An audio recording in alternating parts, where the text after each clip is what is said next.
বিশ্ব নেতাদের অনুরোধ কিংবা হুমকি ধামকি কোনো কিছুকেই পাত্তা দিচ্ছে না ইসরায়েলের প্রধানমন্ত্রী বেনিয়ামিন নেতানিয়াহু। এমনকি মার্কিন প্রেসিডেন্টের পরামর্শকেও থোড়াই কেয়ার করছেন তিনি।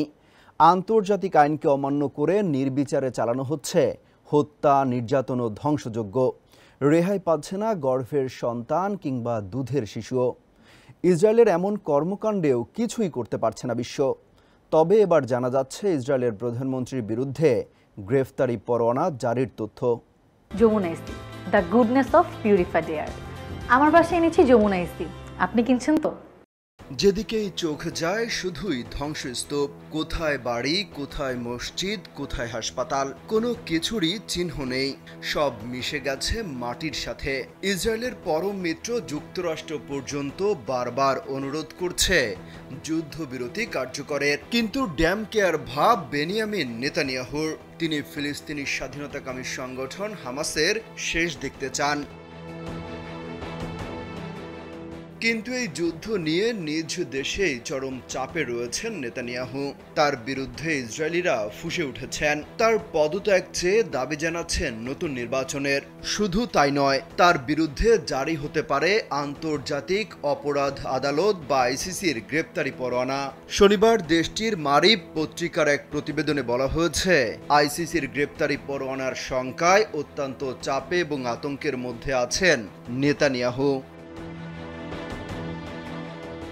শুধু নেতানিয়াহুই নয়, তার বিশিষ্ট কিছু কর্মকর্তাদের বিরুদ্ধেও এই গ্রেপ্তারির নোটিশ আসতে পারে।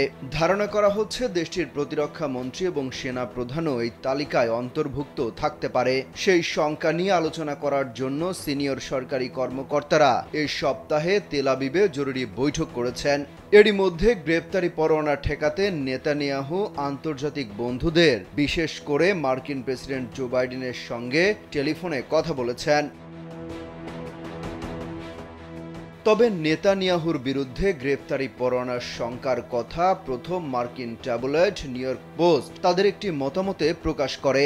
সেখানে উল্লেখ করা হয়েছিল কয়েকদিনের মধ্যেই ওয়ারেন্ট জারি হতে পারে। এতে অবশ্য নেতানিয়াহু অবিলম্বে বিচারের মুখোমুখি হবেন না। তবে এটি প্রধানমন্ত্রীর জন্য বিশ্ব মঞ্চে একটি বড় ধাক্কা বলেও উল্লেখ করা হয়। তারপরও ইসরায়েলি প্রধানমন্ত্রী হুঙ্কার দিয়ে যাচ্ছেন, বলছেন তার দেশ কখনো কারো কাছে মাথা নত করবে না। গেল 7 অক্টোবরের পর থেকে গাজায় একাধিকবার আন্তর্জাতিক আইন অমান্য করে হামলা চালায় ইসরায়েল। তাদের হামলা থেকে বাদ যায়নি হাসপাতালও।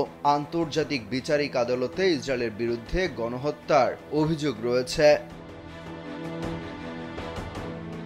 অমিত হাসান রবিন, কালবেলা।